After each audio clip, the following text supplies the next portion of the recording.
2022 සැප්තැම්බර් 8 වන දින අවුරුදු 96ක් ආයු වළඳලා මියගිය හිරු නොබසින රාජ්‍යයට දශක 7ක් පුරා නායකත්වය සැපයූ පාලිකාව වුණු දෙවැනි එලිසබෙත් රජුගේ දේහයට ඇයගේ මුණුබුරු මිනිබිරියන් 8 දෙනා රාජකාරි මට්ටමින් අවසන් ගෞරව දැක්වූ ආකාරයයි මේ. ඒ අනුව ලන්ඩනයේ වෙස්ට්මිනිස්ටර් ශාලාවේ තැන්පත් කර ඇති ඇයගේ දේහය අසල වේල්සේ කුමරු වන විලියම් කුමරුත් සසෙක්සි ආධිපතිවරයා වන හැරි කුමරුත් ඇතුළු මුණුබුරු මිනිබිරියන් පිරිස මිනිත්තු 15ක කාලයක් සීරුවෙන් සිටගෙන ශෝකය පළ කිරීමේ රාජකාරිවල නිරත වුණා. මෙහිදී වේල්සේ විලියම් කුමරු හා රාජකීය වරප්‍රසාද අත්හල හැරි කුමරු බ්‍රිතාන්‍ය හමුදා බලකායේ තුන්වන ගෘහ අශ්වාරෝහක හමුදාවේ නිලධාරීන්ගේ නිල ඇඳුමෙන් සැරසිලා සිටියේ වර්තමාන ඔටුන්න හිමි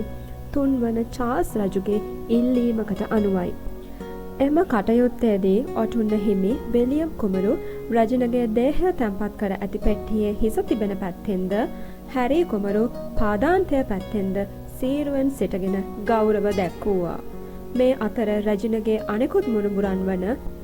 ඇන් කුමරියගේ දරුවන් වන සාරා හා පීටර් පිලිප්ස් විලියම් කුමරු දෙපසින්ද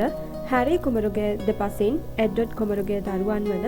ලොයිස් වින්සර් ආර්යාව හා විස්කවුන්ට් සෙවන් සමගින් ඇන්ඩ්‍රු කුමරුගේ දියණියන් වන බියට්‍රිස් හා ඉයුජින් කුමරියන්ද සිටින අයුරු දක්නට ලැබුණා.